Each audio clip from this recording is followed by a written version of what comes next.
Good evening, Brian. It's Sunday, actually.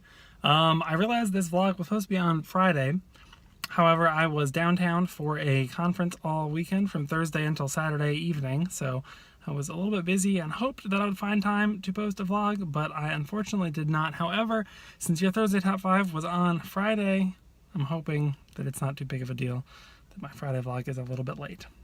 So here I am at Trader Joe's right now. I'm about to go grocery shopping, and I figured that's what I would talk about this week, or today in my vlog, is about my process for meal planning and grocery shopping.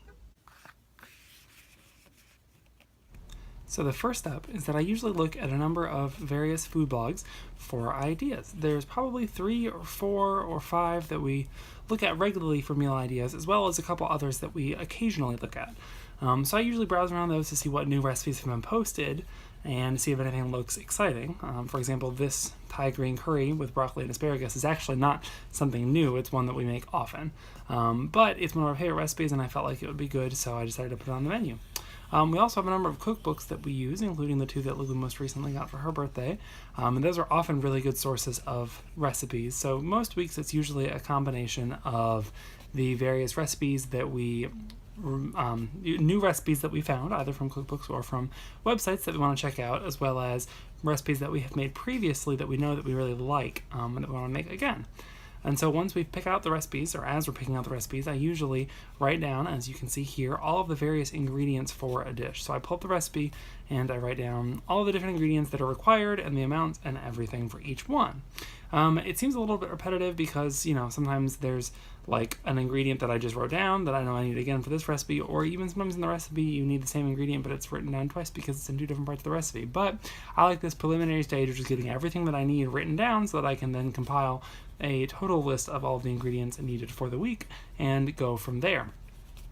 Once I've written down all of the 5 to 7 meals that I need to plan for the week, I then go through each of these individual recipe lists and sort of condense and compile all of the various ingredients we need. For example, I would go through and see all of the places that we need olive oil and add them all up in my head and then write down one total quantity of olive oil. And I do this for all of the various ingredients so I have a condensed final list.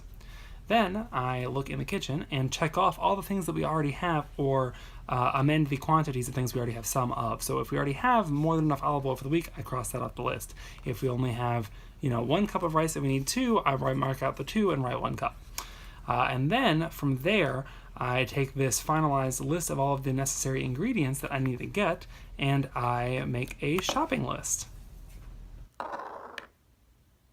I actually purposefully compile the shopping list in the order of the store.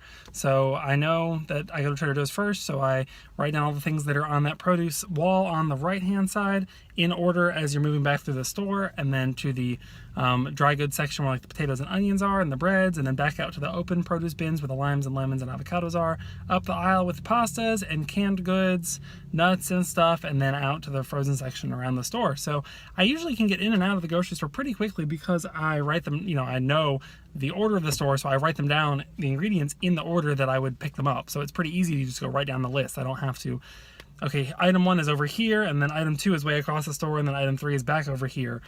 So it's pretty streamlined. And then after Trader Joe's, I usually have to go to Whole Foods for a couple random things, and sometimes Harris Teeter as well. So what do you do, Brian? I know that you sometimes go grocery shopping. Do you make lists? Do you meal plan? Or do you just sort of go to the store and see what jumps out at you? Yeah, what's your sort of workflow for that? I look forward to seeing your vlog tomorrow on Monday, and I hope you enjoyed this.